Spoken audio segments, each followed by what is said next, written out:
Hello WhatsApp লারা খাইছে ভাইসা দেখছেন নি আজকে গাজীপুরের অবস্থা।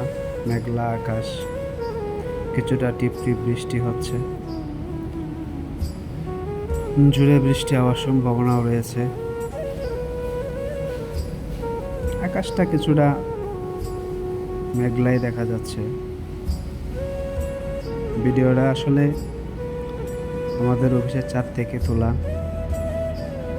দেখলাম মেঘলা আকাশ, বৃষ্টি যদি বেশি আসে বাসায় কিভাবে যাব।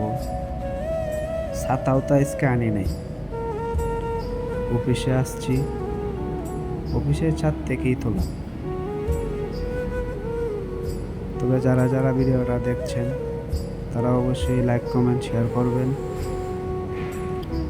যদি ভালো লাগে চ্যানেলটা সাবস্ক্রাইব করবেন। নিত্য নতুন ভালো ভালো ভিডিও দেওয়ার চেষ্টা করব ইনশাআল্লাহ। সবাইকে ধন্যবাদ, ভালো থাকবেন, সুস্থ থাকবেন।